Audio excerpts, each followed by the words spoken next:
Welcome, my beautiful people. It is a great day. It is Colorado Buffs Dynasty here at its finest for you guys. And we're at the year one off season here. So we are going to spend no time. If you enjoy this video, put a fucking like on it. Subscribe to the channel. Again, 2,500 sub giveaway once that happens.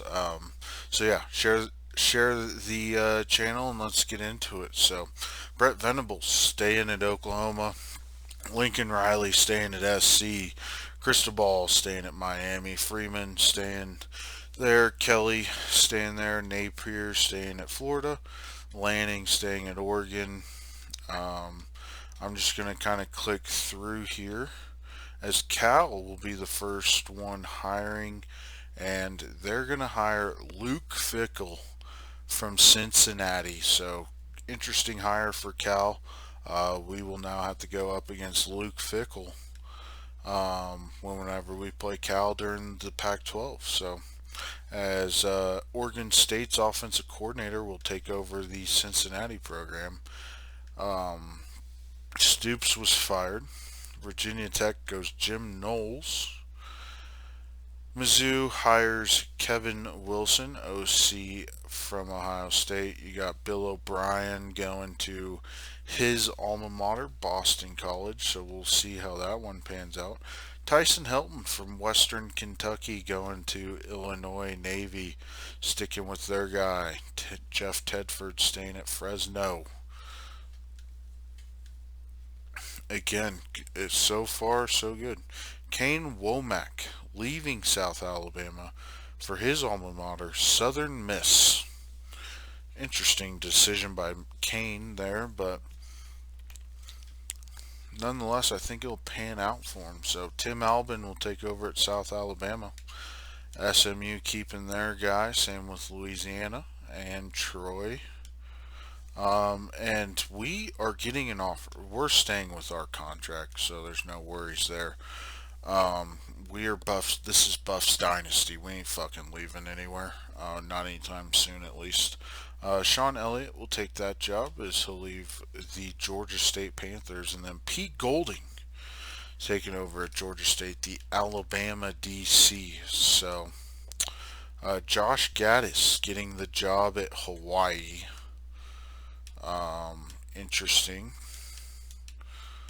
I doubt we will lose any coaches or anything here. You never know, though. Jim Leonard gets the UNLV job. Interesting. Well, I guess we might, because if coordinators got poached, we could lose one. I don't know why anybody would want our defensive coordinator, but our offensive coordinator could very easily get swiped up. Colin Klein getting a job. Way to go, Colin. If you weren't around when Colin Klein played football at K-State, the dude was fun as could be. K-State was close to playing for a national title that year, and he was also a possible Heisman winner. So, yeah, the guy was extremely fun to watch in K-State's offense at the time. So, but yeah, so far we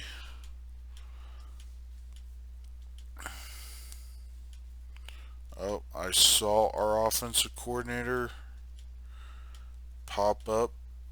Yep, there goes Mike Sanford, um, taking the offensive coordinator job at Utah. So we have an opening for a new offensive coordinator.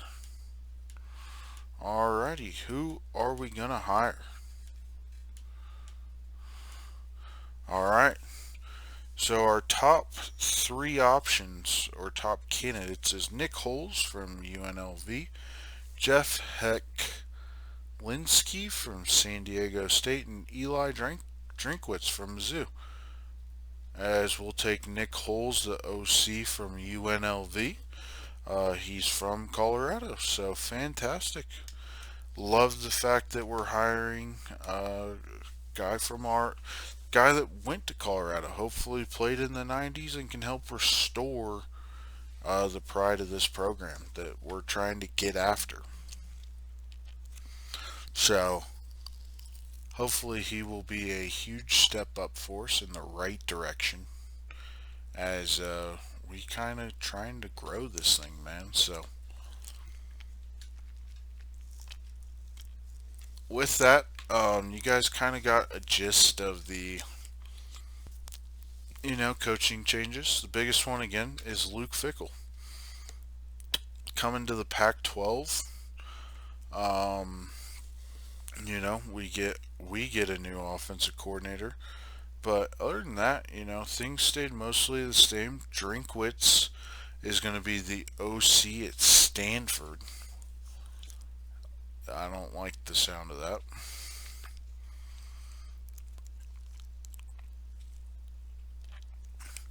But other than that, we get to face our previous offensive coordinator.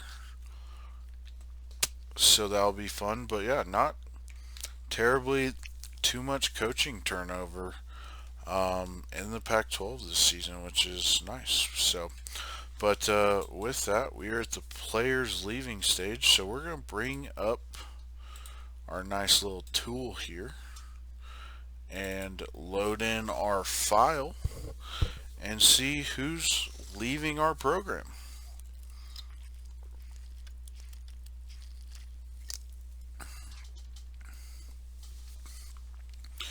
Should be interesting. Um, don't think we'll lose too much, but we'll see. So we have 24 players leaving.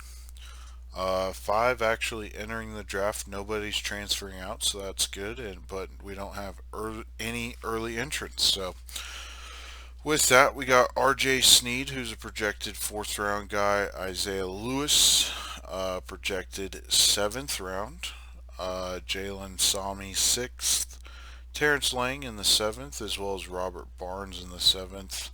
But yeah, I mean, overall, we just kind of we're able to kind of clear out the roster. We do lose virtually anybody from Guy Thomas up was pretty much a starter for us. So we did lose a handful of really good players, Sammy in particular. All the guys that got drafted. Sucks to lose those guys, but with that, just to show you it in this view, the projections look a little different than what was presented on the tool. But nonetheless, these are the guys that will no longer be a part of our program. And, we wish them nothing but the best as they move forward. But, we have our, we're also kind of glad that these guys left. So that way we can, continue to build our roster the way we need to. But R.J. Sneed ends up being a second round pick. Barnes goes in the fifth, Lewis the sixth, Sammy and Russell go in the seventh round. So five guys drafted, not terrible. We'll take it. And we get 0 transfer requests. That hurts. Hurts quite a bit, quite frankly. But let's go ahead and we'll wait to do my skill point as we get into it here. But yeah, so we got recruiting. We got 10 scholarships available. However, we only have 7 guys on our board. So we have 10,000 points to allocate here. We're going to do 500 to Greg Walton. Derek Alexander here. It's probably going to be about a 2,000 guy for me. Joe Robinson will be just a 500 pointer. We'll put probably about 2,000 or about 1,500 into Estes here. Cole Dawson's going to be like my very last one. We're just going to throw 500 into Kenneth Evans. And that leaves me with 5,000 points. So with this, Cole Dawson, this guy needs to be a buff, frankly, with his skill, talent, and everything. So with that, we have 5,000 points. We're going to do it just like this. I think it still gives us a great chance to get Manuel Blunt. We get Cole Dawson, and hopefully kind of the rest fall into place like they should hopefully do that. Prior to signing day, we're sitting here at the 27th ranked class in the country. So let's see how we can finish from a recruiting perspective. So hopefully good things happen here today as we finish up our recruiting class. All right. We get Cole Dawson. We lose out. We get Derek Alexander. We lose Blunt. We lose Estes. We get Robinson. We get Evans, and we get Greg Walton. I will take that. And we end up signing a top 10 class? What the fuck? So we lost out on Estes by 200 points, and Blunt. LSU was really after Blunt, so that's fine. We delegated the points the way we needed to. Again, Cole Dawson was the number one guy I wanted, but we finish up with the 9th ranked recruiting class in the country.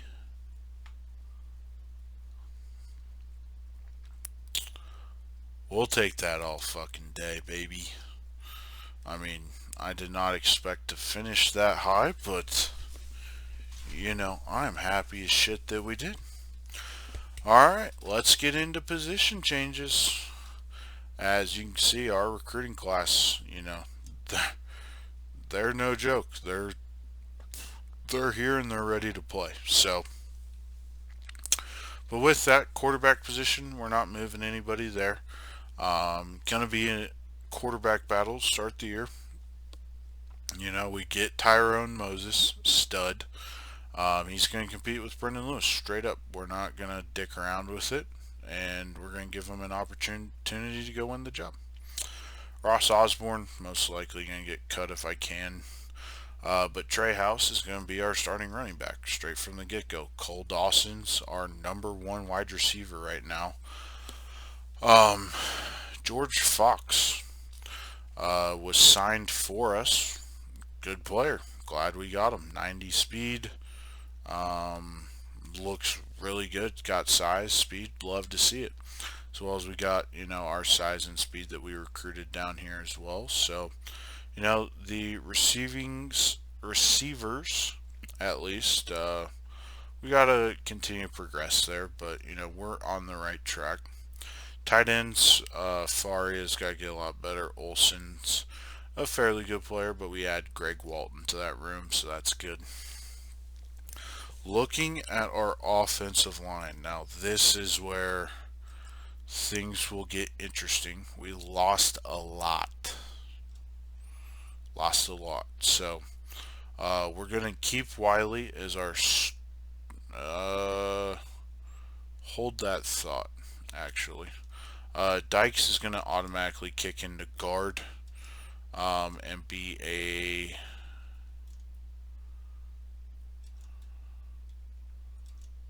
Sorry, I'm just thinking here. So we're going to move Harkey in for sure. He's going to be our starting right guard. Jackson Anderson.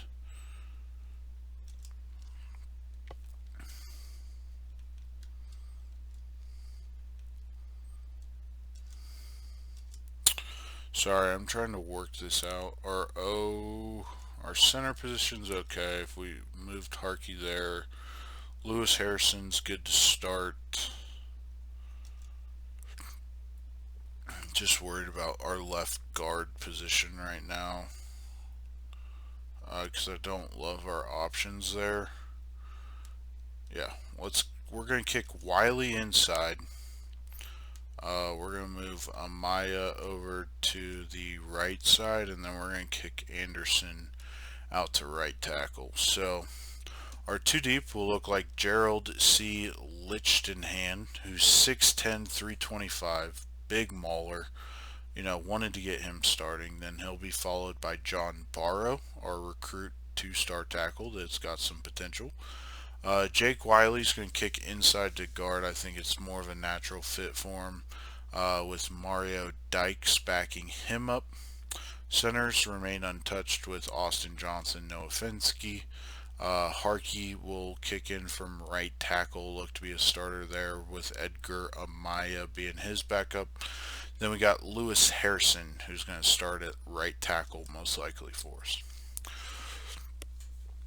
All right, moving to our defensive ends. We have Brent McQueen as left end. That will not stay the case, believe me on that. We're going to move Devin Grant over and Kenneth Evans. Alvin Williams will start there and then be backed up by Gustav, and then we'll have those two over there. D tackle, I think we'll be okay there, but definitely got some guys there. But we got Marvin Ham, the second back. We got Egahan Carey. That's a hell of a name. Then we need middle linebackers. So Pete Ginn is going to move over to our left-hand side. We're going to move Hatrado to the middle. And Ham would probably be a great middle linebacker for us. He fits more of that middle linebacker build for us, but again, we run into a depth problem. So we'll move Hatrado there, and then we'll move Ham inside. And yeah, I think that will give us kind of the best combination of just frankly what we're able to do. Well, I'm going to move that safety down. Berg, he's going to move down to middle linebacker and be a player for us there. And yeah, I'd say outside of that, everything's looking good. I like where we kind of stand right now as far as things are concerned. So, corner's going to be a huge strength for us this year. Adding Craig Williams to that room, then we bring back all of our corners in particular. So we're going to move striker up to the strong safety position. I think it's just a better fit for him than corner, and then the rest look good. I'm okay with it. So second safety wise, we get George Brown. I did recruit him. I forgot about him just a little bit. But yeah, no, things look fairly good. We got a kicker, and then we got some shit dick punters. James Hayes, what do we do with you? So he can play quarterback, he can play wide receiver. Seems like the secondaries is a good fit for him. He's got 91 speed, good elusiveness, can catch a little bit.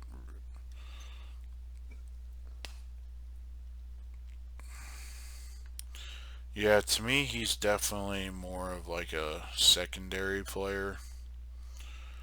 I want to develop him at corner just because it never hurts to have a 6'4" corner, and we have two of them that we're trying to develop, so to speak. So yeah, that's going to be where everybody finalizes from our roster perspective. And now we get to the training results. So if you've never used this tool, the Dynasty tool for training results, they're like in the normal game, it's just always plus. Your guys are always progressing. However, using this tool, there is the chance of regression.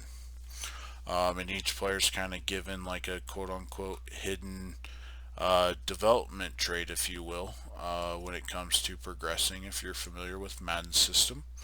And they use a formula that bases your school information, the coach, all that stuff, to determine how your players progress. So it makes the game a lot more realistic, in my opinion. Parts of it becomes somewhat unrealistic, but for the most part, it does a really good job of adding a better job of realism to the game. So just a quick glimpse. We'll go through position by position here in a sec. But yeah, we're gonna load back into our dynasty here and check out the training results. So we get Brendan Lewis goes up +2. We'll check out his throwing power went up 1, accuracy's up 1. Cop also progressing very well for Maddox Cop, so like to see that. Then as far as our running backs go, House is my guy, frankly. Receiver room, so Penry increases +4. Grant Page, the redshirt freshman, is up 5, and then there's the regression that you guys see there from Ty Robinson, as well as no progression at all for Montana Craig. Then you look at our tight ends, we get all boosted up there. Eric Olson actually becomes our top overall tight end, so I actually like to see that because I didn't know Florio would be the guy. Lichtenhan up 4, Wiley up 4, Fensky up 3, up 2 for Harkey, and up 4 for Jackson Anderson. Devin Grant goes up 1. Gustav, huge jump, +8. And then Alvin Williams +3. It looks like we need to get both those guys on the field. Fuck Grant. D tackle wise, Naam Rodman looks to be the guy with a +1. We get Eog. This name's gonna kill me. Eoghan Carey is up 6 and 77 overall. Big boost there. Aubrey Smith goes up 4, as well as we get 4 for Mr. Williams. Great name. Ham actually goes down 1, so he's probably not even going to see the field much. We might use him in an outside linebacker role still, but looking at our secondary, Nico Reed +8. God, we needed that. Tyron Taylor up 2, up 5 for Oliver. Higgins up 3. Kalen Moore actually goes down, but we progress everywhere else. Jeremy Mack doesn't progress at all, but Dylan Dixon up 3, as well as Trevor Woods up 4. Jalen Stryker goes up 1 in his new position. Kicker +4, and +3 to our punter. So overall, fairly good training results. Can't complain.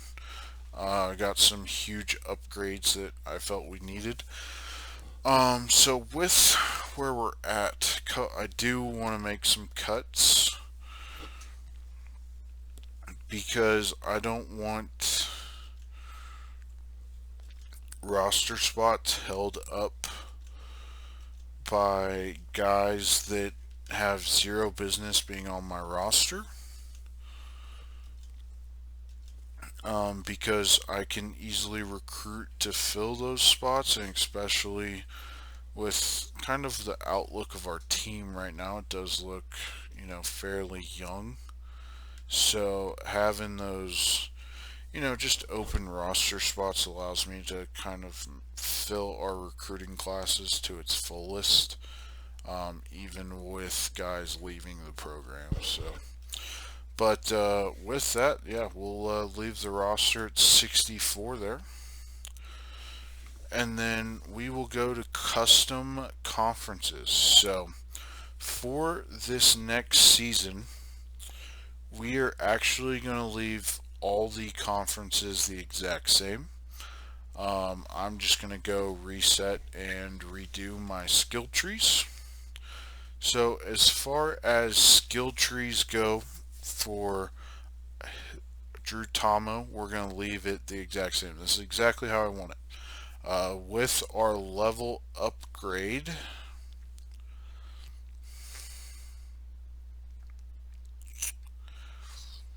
I'm going to go Royal Treatment because, again, just helps boost our recruiting there. Chris Wilson, defensive coordinator, still staying the same there. And Nick Holes, I'm fine with your tree being like that as a level 2 OC. So with that, we are advancing through to the preseason. So with that, though, I'm going to go through, do some kind of likeness looks, make sure all of our freshmen are looking good, and just kind of just do them. So, but with that, that wraps up the off season for season one of Buffs Dynasty is in the books. 8-5 record, huge bowl win. We got a lot of positive momentum heading into this season. The team, from an overall outlook, looks slightly worse after our training results. However, we do have a lot more overall talent and younger talent on this roster that's got to step up and produce at a high level for us to be successful next year. And by the looks of it, we're going to start the season ranked in the top 25 too. So better watch out. The Buffs are coming. We got some interesting things that are going to probably pan out this season, but overall, I'm excited, man, for season 2 of Buffs Dynasty. Going to be coming at you soon. So, with that, make sure you like the video, subscribe to the channel, never miss an upload as we continue on our road to build the Colorado Buffs to an absolute powerhouse. Try and, you know, almost one up the Alabama Dynasty at Colorado with what they did, or what they're currently still doing, I should say, as far as their dominance in college football, and hopefully we can get that at Colorado. So, with that, again, keep tuning in. Love you guys. Make sure to subscribe again. 2,500 subscriber giveaway once we get to that mark. And other than that, hope you have a blessed day. Take care. And Drew Dismash signing off. And we'll see you in the next one to kickstart season 2. Peace.